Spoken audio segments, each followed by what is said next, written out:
por aquí. Bien, veníamos hablando acerca de esta forma de gobernar, en este caso que se va a presentar, conocido como el absolutismo, sistema de gobierno absoluto en el cual el poder va a recaer en una sola persona y él va a mandar sin rendir cuenta a nadie, ¿no? Veníamos explicando ello, en este caso, y tomamos como ejemplo una de las monarquías que va a estar influenciada, pues, de este sistema, de esta forma de gobernar, que es la monarquía francesa, y sobre todo el rey Luis XIV. Y todo esto hace referencia a una monarquía absoluta. Dijimos también que nosotros vamos a ir analizando poco a poco cómo se presenta. ¿Cuáles van a ser las características de estas monarquías absolutas? Una característica muy importante, ¿no? Era que el rey va a ser, va a tener la imagen, la disposición, o se va a mostrar hacia el pueblo y a los demás niveles de la sociedad, ¿no? Como la ley, como se dice. Él es quien decide las cosas y sobre todo cómo se van a hacer. Es prácticamente quien decide todo en este caso. Por lo tanto, en esta característica se está notando que el rey está centrando el poder de toda decisión, de todo lo que se haga a su voluntad. En este caso, él está mostrando su forma, su sistema de gobierno absolutista. Las leyes que se van a presentar durante una monarquía absolutista, ojo, van a ser designadas por el rey, pero también en base a sus intereses y sobre todo de cierto grupo social, que va a ser la nobleza. Caso curioso, durante el tiempo de las monarquías, todos los que vivían cerca a palacio van a ser familiares y van a ser considerados parte de la nobleza. Es un grupo reducido con ciertos privilegios, pero sin embargo bien posicionado durante todo este tiempo de la edad moderna. Más adelante, en la siguiente edad, es la nobleza la que va a caer, ¿no? Porque va a surgir otro nivel social que van a ser los burgueses, que van a querer pues cambiar esta situación. La nobleza no paga tributo, tiene beneficios, viven cerca al rey, gozan de ciertos privilegios, ¿no? Entonces estamos viendo una imagen netamente absolutista del rey y de su, ¿no? De su entorno. Por lo tanto, la siguiente característica nos dice lo siguiente: él mantenía un trato paternal con el pueblo, aunque muestra su despotismo cada vez que es necesario. El primer párrafo, por así decirlo, cuando nos dice muestra un trato paternal, ¿no? La expresión de dar protección, de dar seguridad, de brindarle al pueblo, ¿no? La seguridad va a ser de muchísimo. ¿Por qué? Porque el poblador de ese tiempo va a sentir de que el rey lo quiere y de que el rey se preocupa por su seguridad. Por lo tanto, recuerden ustedes que todavía la base de la economía es la agricultura. Practican el comercio, sí. Hay rutas marítimas también. Todo está en el entorno. Pero el rey, el pueblo va a sentir esa imagen. Y al sentir ese calor de paternal, de que los protege, de que los cuida, que saben que pueden confiar en su rey y que lo que él diga es ley, su palabra es ley, porque así están sus características de este sistema de gobierno, pues van a estar tranquilos y van a trabajar y van a seguir produciendo, cosechando la tierra, manteniendo, pagando su tributo. Y esa era la imagen que el rey brindaba y que el pueblo tenía. Pero había ocasiones donde él iba a aplicar este gesto conocido como el despotismo, ¿no? Con cierto grado de, pues, hasta aquí nomás, ¿no? Marcando parámetros, límites. Esto va a dar paso al surgimiento también conocido como el despotismo ilustrado, una actitud que va a tomar el rey, que más adelante vamos a explicarla con mucho más detalles, para que vayamos entendiendo cómo muestra esta postura esta. El rey, el rey absolutista, siguiente característica, ocupa su trono de manera vitalicia. Quiere decir, pues, en este caso, ¿no? Es por su descendencia, ¿no? Es hasta que él muera, hasta que él pues decida, Todo es en base desde su coronación, él asume. Y su poder pasa a su heredero, su hijo. Y eso prácticamente va a ser así. Por eso es que ustedes van a ver no van a ver una monarquía, por ejemplo, como lo vimos en los reinos o los reinos francos, ¿no? Recuerden ustedes que Carlos Martel, mayordomo de Palacio, pues prácticamente asume la delegatura y forma una nueva dinastía. Y la dinastía merovingia pasa a ser una dinastía carolingia, y ahí surge el imperio carolingio, ¿no? Y sus hijos, Pipino el Breve, después Carlomagno, o Carlomagno y Carlomán, ¿no? Estos dos hermanos, quien asume el liderazgo del imperio carolingio va a ser Carlomagno, y ustedes prácticamente recordemos un poquito, ¿no? De cómo las monarquías van teniendo un poder hereditario, que solamente los hijos de los hijos de los hijos, de los hijos de los hijos de los hijos, podían asumir esa imagen o esa posición de reyes. Entonces, todo esto es un sistema prácticamente, ¿no? De organización, bien organizado de una familia, ¿no? En este caso, a no ser que, pues, no muchas veces, como lo vamos a ver más adelante, va a surgir matrimonios en los cuales se van a casar con la hija de otro rey, y esto más que nada, pues, es para que, por acá me está escribiendo, ahora vamos a ver qué pasa acá. No te preocupes, no te preocupes, no te preocupes, tranquilo. Las veces que necesites ingresar y tienes percance con el internet, tú puedes salir, ingresar, cerrar, esperar un ratito. No te desesperes, igual estamos grabando la clase. Va a demorar quizás un poquito en subir, porque recuerden ustedes que pues el internet nos condiciona, pero la clase va a estar. Tú puedes salir y volver a ingresar. El tiempo que necesites, puedes tomarlo. ¿Sí? Por favor, no te preocupes, yo te voy a omitir. Yo estoy explicando y a mí me salen acá los links, ¿no? Está en la sala de espera nuestra alumna tal, yo le tengo que dar a aceptar. No te puedo negar ingresar a la sala. Estamos en plena explicación, pero te tengo que aceptar igual. ¿Está bien? Ese es el conocimiento para todos. Me escriben de nuevo. Ahora vamos a hacer rapidito el último chat. ¿De qué? No tienes nada que agradecer. ¿De qué, corazón? Vamos, acá. Continuamos. Explicábamos las características de cómo se van a presentar estas monarquías, pues, durante su corona, ¿no? Durante su reinado en este caso. ¿Qué otras características? El Estado era el mayor repartidor de los recursos, manejaba la administración. Profesor, ¿pero qué? ¿El rey administraba todo? No, tranquilos. O sea, el rey tenía la imagen y el control de todo, ¿cierto? Pero el rey no se va a dar abasto para todas las labores. Él va a necesitar de ciertos funcionarios o representantes o servidores públicos, como hay hoy en día, ¿no? Los ministros, los publicistas son servidores públicos en este caso, que van a brindarle su apoyo. ¿Que ellos van a tener ciertos beneficios? Sí, también se va a dar, pero él va a depender de él. ¿Me dijo entender? Pero eso no quiere decir que el rey tenía todo el poder. No, a lo contrario. El rey disponía y ellos tenían que acatar. ¿No? Es como hace un ratito que decíamos, ahí viene, y usted decía, pues, era una imposición y usted tenía una respuesta. Igualito pasaba con ellos. Por otro lado, vamos a tener acá, no que el poder era dado por origen divino, no que la autoridad de rey, de monarca, había sido concedida por Dios. En este caso, de lo que se impartía a la población y le condicionaba esa situación.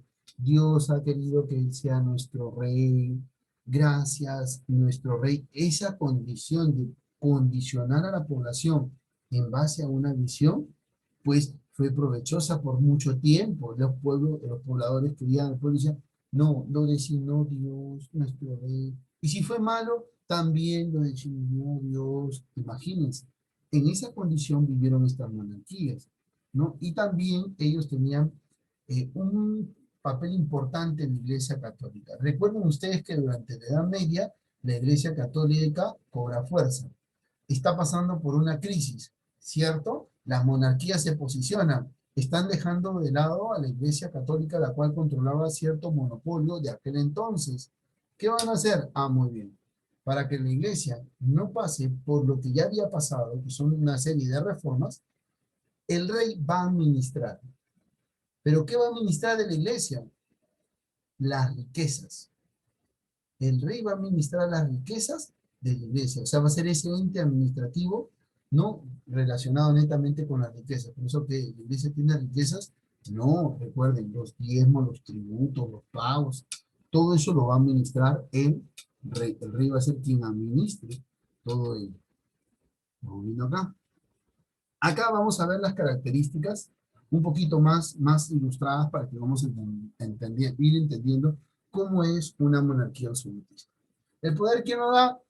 El poder lo recibe ¿de quién? De Dios. Por eso tenía un derecho divino, rey o monarca, cualquiera de los dos. Por lo tanto, surge la monarquía absolutista. Centra el poder. Por lo tanto, su poder va a ser hereditario y vitalicio, o sea, de por vida hasta que se muera. ¿Qué caso? ¿Qué características hemos encontrado de una monarquía absolutista? Da cuenta de sus actos solamente a Dios, a nadie más. Tiene una buena relación con la Iglesia Católica, hasta el punto de que administra sus riquezas. El pueblo tiene derecho, el pueblo no tiene derecho, perdón, no tiene derecho ni libertad. Recuerden ustedes, está condicionado a la disposición del rey. Por eso es que es muy importante que el rey dé esa imagen paternal y condicionar al pueblo, ¿no? Tiene todos los poderes. Hoy en día, nuestra República del Perú tiene instituciones o poder del Estado, ¿no? Que estamos mencionando, ejecutivo, legislativo, judicial, lo religioso y lo militar. Ese poder lo tenía el rey y la decisión lo tenía él. El mercantilismo va a ser una característica también. ¿Por qué? Porque durante este tiempo va a surgir la acumulación de algunos metales preciosos, ¿no? En este caso, va a surgir la necesidad de querer investigar o buscar más de estos metales preciosos. Y más adelante vamos a ver qué va a desatar todo esto. Va a haber una política interna y externa, ¿no? Una burocracia estatal, no una hacienda pública, el ejército profesional. Todos estos aspectos en marco de la política interna van a estar bien marcados en la sociedad, ¿no? Que la sociedad va a poder pertenecer y ser parte de ella, ¿no? De una u otra forma para ser miembro de esta monarquía absolutista. Existe una frase muy interesante acá que la dio Luis XIV, ¿no? Existe una frase que se ha hecho sumamente famosa y que define claramente, pregunta examen, ¿ah? Ojo, pregunta examen, y que define claramente este concepto, ¿no? Dice, el Estado soy yo, el rey Luis XIV de Francia, increíblemente, ¿no? Rey que, por cierto, se manda a hacer un asiento con una letrina en esta parte de acá abajo, ¿no? Un asiento. Ustedes han visto cómo es un vacío, igualito. Él se manda a hacer una letrina en su asiento para no moverse. Y en la corte, pues, si él tenía una necesidad, un permiso, casi nada, ni permiso, ahí nomás, y el resto estaba a su alrededor, ¿no? En este caso, el rey, pues, este rey concentraba todo su poder, ¿no? Y a él esta frase se le adjudica a Luis XIV de Francia. Cuando yo les pregunte en el examen, ¿quién es el que dice, pues, el Estado soy yo? Ya tenemos a quien responder, Luis XIV de Francia. ¿No? Recuerden que la representativa de todo el poder, de todo el Estado, lo tiene el rey y el monarca, por eso él se expresaba en ello. Bueno, ¿cuáles van a ser los órganos de ese Estado? Porque va a haber un Estado durante una monarquía, ¿no? Entonces, como les decía hace un ratito, va a haber ciertos servidores, ciertos funcionarios, ciertos encargados que van a beneficiar de una u otra manera y van a apoyar al rey. Estos van a ser los gobernadores, eran súbditos, los que no gozaban de ningún derecho, ¿no? En este caso, los gobernadores de cada cierta región, pero tenían el título como tal. El rey era asesorado por algunas instituciones. En esas instituciones en las que nos vamos a centrar ahorita. Consejo de Estado. Este Consejo de Estado estaba dividido por secciones. Tenía cierta cantidad de miembros, ¿no? En este caso, y opinaba, le daban su opinión, ¿no? Asesoraba, le decían, pero quien tenía la última palabra de todo, porque recuerden ustedes que toma la última decisión, era el rey. Después había secretarios de Estado.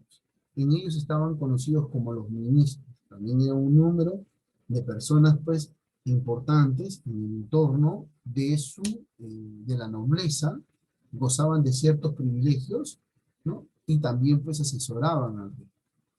A eso se sumaba que estaba el Parlamento. Este último era un conjunto de personas netamente relacionadas a los más altos pues, personajes de la sociedad en cuanto al marco de la clase de la nobleza, ¿no? Y el rey les consultaba, ¿no? Consultarles para ciertos asuntos, como las relaciones con la aprobación, con asuntos relacionados netamente con los nuevos impuestos que se van a imponer o con lo que se va a aplicar a la sociedad. Y lo consultaba, entre ellos estaban las personas más adultas, ¿no? De esta clase, en este caso la nobleza, que participaban. Ahora vamos a ver acá abajo, nos dice algo muy importante. El Parlamento nacía en la Edad Media, ¿no? Surge prácticamente ante la necesidad de buscar pues, una representativa, algo que representa a la nobleza, al clero, ¿no? Y al patriarcado urbano. Este Parlamento pues, estaba bien marcado en el sentido de que tenía un grado muy importante, ¿no? En el cual también ellos iban a aceptar lo que el rey estaba proponiendo, ¿no? Si era factible el aprobar un impuesto, ¿no? O no. Pero muchas veces este grupo de parlamento era prácticamente personas del entorno del rey y estaban condicionados también, ¿no? Así se está presentando pues los estados, el estado en el marco, ¿no? De lo que es una monarquía absolutista. ¿Cuáles fueron las causas del absolutismo? Entre las causas que podemos indicar, recuerden ustedes que va a ser, pues, una de esas causas va a ser el feudalismo. Durante este tiempo ha surgido una inestabilidad, ¿no? En el gobierno, no solamente en el gobierno, sino en muchos aspectos, que las monarquías están sintiendo un efecto de cambio.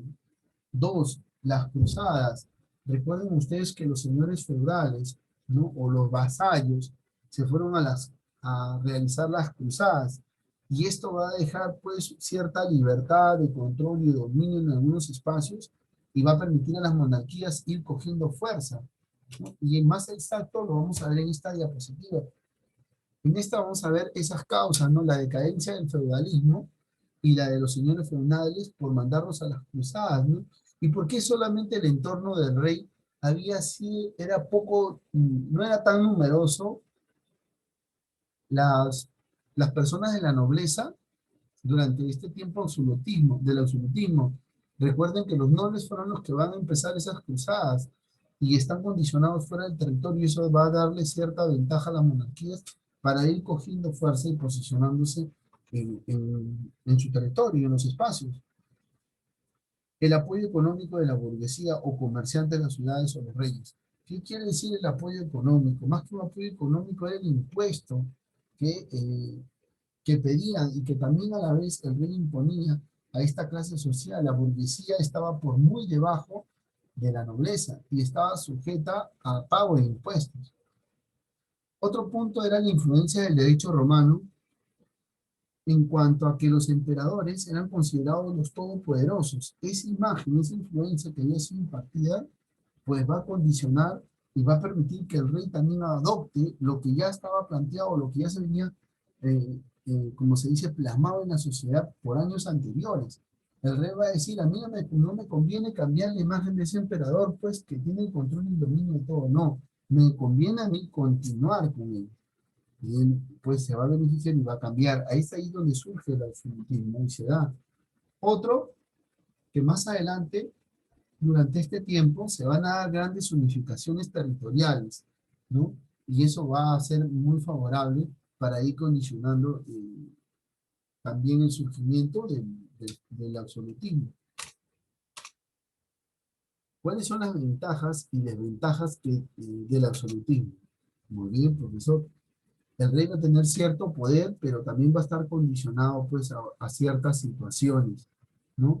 Recuerden ustedes que su poder es tanto en todos los aspectos o todos los ámbitos, ¿no? De su sociedad y de su monarquía, ¿no? Él decide pues sobre la religión administrativamente, en lo político derogando leyes, en lo militar decidiendo quiénes no, quiénes sí, ¿no? En este caso pues está sujeto a ese buen actuar que beneficie al absolutismo. Y eso es lo que la mayoría de los reyes absolutistas van a empezar a aplicar.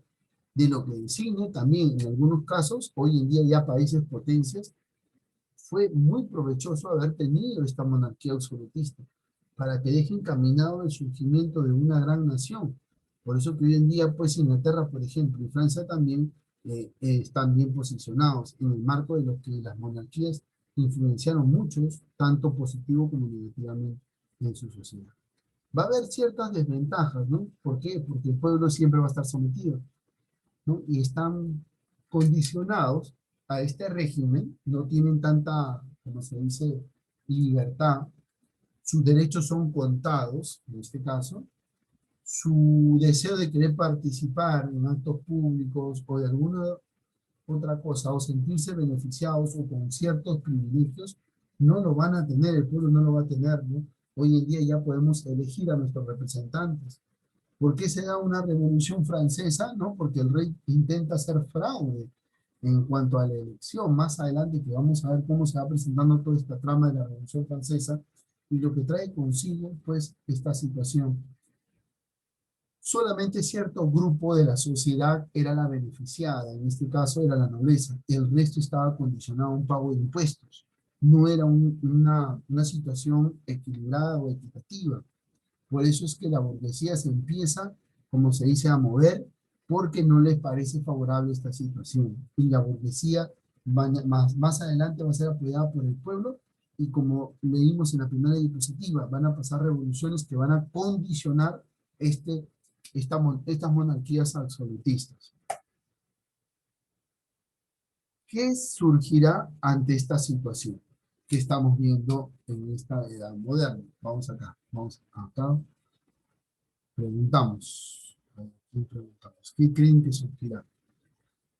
¿Quién está? Alexandra Alvarado. Hola, hija, ¿cómo estás? Buenos días. Hemos visto, hija, en el marco de lo que se está presentando una monarquía absolutista, ¿no? Sus características, las ventajas que trae, ¿no? Eh, ¿qué, ¿Qué va a surgir ante esta situación que se está presentando, vamos a ponerla así, en Francia, en Inglaterra, ¿no? Y que está trayendo consigo esta monarquía absolutista? ¿Qué va a surgir?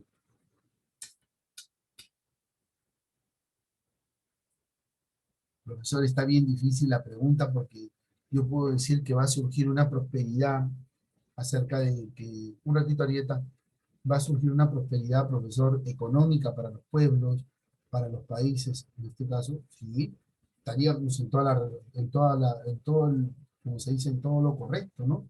Que va a surgir, porque va a haber ventajas y desventajas, pero también va a ocurrir cierta, ¿qué cosa?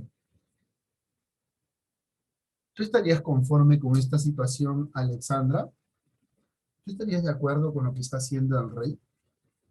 ¿Que solamente cierto grupo sea privilegiado? No, ¿verdad? No estaríamos. Tú, Dayana Medrano, ¿qué me dices? ¿También estarías de acuerdo? No, ¿verdad? Alfaro, Alfaro, no, ¿verdad? No, profesor, estaría mal. Estaría mal. Pues esto se vivió en un tiempo y muchos de los pobladores, pues, pasaban por esta situación y estaban, pues, vendados los ojos, ¿no? ¿Qué va a generar? Va a generar cierto desconformidad de la población. Cuando surge esta desconformidad, va a ser un poquito tarde, porque ya el absolutismo se va a expandir. ¿Hacia dónde se va a expandir? Hacia otros países europeos, como España, como Francia, Inglaterra. Estos tres van a ser testigos. Van a estar la corona austríaca, Rusia también va a estar involucrado dentro de los estados absolutistas, que también se van a presentar. En España le van a dar gran importancia al imperio español en su época. Ahí van a estar los representantes Carlos V y Felipe II. En Francia, Luis XIV o el Rey Sol, que decía el Estado soy yo. En Inglaterra, ¿no? Vamos a tener por ahí, se encuentra la primera fórmula alternativa a este gobierno, que es el parlamentarismo, que más adelante vamos a ver cómo se va a dar esta posición en Inglaterra, que vamos a ir analizando. Otros países se van a influenciar. El absolutismo se va a propagar, pero así como se va a expandir, va a surgir algo conocido como el despotismo, una forma también marcada de gobernar, teniendo de 4 a 5 propósitos. Exigir una obediencia ciega por parte de sus súbditos. Como les dije, el pueblo va a estar vendado en los ojos. Sí, mi rey, sí, mi rey, sí, mi rey. Igualito van a aceptar ello. Una unidad religiosa, una única religión, a la par. Va a rechazar todo tipo de rebelión. No le conviene que se levante. Controlaban las funciones estatales, tener el control de todo, de cada uno de los aspectos. El mercantilismo, la economía iba a estar controlada por el rey. O sea, todo está prácticamente sujeto a control. Va a surgir el despotismo. Acá vamos a hablar de una duda en una de las primeras partes que estamos explicando, y prácticamente va a surgir el despotismo, ¿no? O las monarquías absolutistas con actitud de despotismo surgen en este siglo XVIII, y esto es porque van a querer, como el pueblo se va a querer ya queriéndose sacar la venda de los ojos, ¿no? Van a aplicar algo. Van a aplicar ciertas medidas, ¿no? Y lo van a llamar medidas ilustradas. ¿Qué quiere decir medidas ilustradas? Que van a tratar ahora de educar al pueblo. ¿Qué surge después del absolutismo? Surge una serie de situaciones. Se expande primero. Primero se expande. Una vez que se expande, empiezan a tratar a las personas, a la familia, al pueblo, a tratar de educarlo, volverlo el caballero de clase, darle cliché. Y que a esa acción de educarlo, de impartir nuevas acciones, nuevas actitudes, se le va a llamar como el tiempo del despotismo ilustrado, ¿no? Todo, ¿no? En este caso, todo por el pueblo, pero sin el pueblo. ¿Me dejo entender? Una expresión que se mantuvo durante este tiempo. ¿Qué pretendía el despotismo ilustrado? Responder a través de sus actos, ¿no? Prácticamente transformar, cambiar al hombre, volverlo honesto en el siglo XVIII, ¿no? Y también darle ese perfil intelectual. Las cosas van a cambiar, ¿no? Y este mismo que va a ser preparado, va a ser informado, ¿no? Se le va a dar el grado pues, de que él piense, de que él pues razone, porque cuando vivía cegado, miren lo que van a hacer los monarquías absolutistas, ¿no? Prácticamente le van a dar educación. Cuando están surgiendo esto, van a surgir las imágenes de quienes, aquellos que son responsables de la forma de gobierno que tenemos hoy en día. Va a surgir Voltaire. Recuerden que Voltaire decía, miren, para que el pueblo esté bien, hay que dividir los poderes, ¿no? Recuerden ustedes, ¿qué decía Denis Diderot? También, aporte importantísimo a lo que es la formación política, la organización social, la organización económica. Por lo tanto, estas monarquías van a empezar a cambiar su forma o su sistema de gobernar o su sistema de gobierno. Eso es lo que se va a presentar con lo que va a ser el absolutismo. ¿Qué consecuencias va a traer? La concentración de poderes, ¿no? Que prácticamente van a tener algunos países o algunas coronas, ¿no? Tanto en este caso económicos, políticos y militares, ¿no? Y esto pues va a permitir ir ejerciendo cierto poder en ciertos espacios, el surgimiento de monarquías a la vanguardia para este tiempo, por no decir potencias en este caso, ¿no? Una de ellas España, Francia, la corona inglesa también, cada una con su representante o su monarca. ¿Cómo va a caer el absolutismo? Lógico, cae a raíz de una serie de revoluciones, ¿no? La intolerancia religiosa que imponía el rey, el mercantilismo, ¿no? La burguesía se va a cansar de toda esta situación del rey y va a empezar a hacer sus primeras protestas. Los burgueses van a exigir un cambio a esta forma de gobierno y prácticamente va a ir cayendo este sistema, este conocido también como el antiguo régimen. Ojo. Bien, muchachos, se me va la parte final. Tenemos 3 minutos para una ronda de preguntas. Preguntas, queridos alumnos. No hay preguntas. Me preocupo cuando no hay preguntas. Yo les quiero preguntar algo. ¿Dónde estoy yo? Ah, aquí estoy. Les quiero preguntar algo. ¿A raíz de qué? ¿A raíz de qué va a sentir la decadencia el absolutismo? ¿Qué va a surgir? Una serie de Revoluciones. revoluciones, ¿correcto? Protestas. Ah, el que dijo el Estado soy yo se llama Luis XIV, el rey soy. Esas revoluciones van a condicionar la existencia de las monarquías absolutistas. ¿Por qué? Porque van a querer acabar con esos antiguos regímenes. Y lo van a lograr. La Revolución Francesa en Francia acaba con ese antiguo régimen. Ya más adelante vamos a ir analizando ello.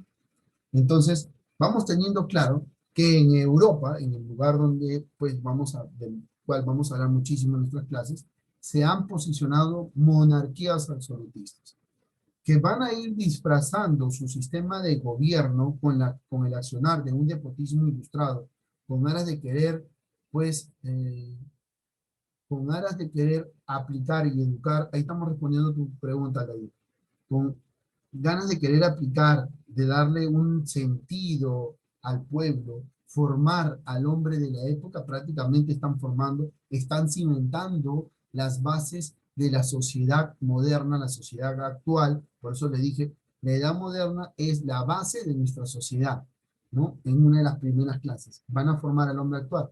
Ese accionar va a ser considerado como el despotismo ilustrado, ¿no? Ahí surgen las imágenes de Voltaire, de Denis Diderot, que van a ir cambiando, ¿no? Todo esto, y van a querer ir transformando. ¿Por qué? Porque van a sentir de que el pueblo ya no es el pueblo que sí, mi rey, no, ya no. El pueblo, ojo, fue un arma de doble filo haber inculcado, haber tratado de formar el hombre de la época, ¿no? Con ese perfil que ellos buscaban en este entonces.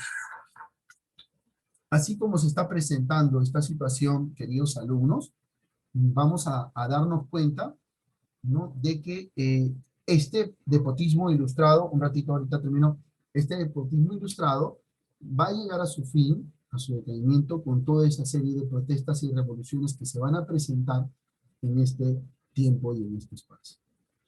Habiendo quedado claro las interrogantes plasmadas tanto en lo que es el chat, ¿no? Y que me pregunto, una pregunta clave, que vamos a ir.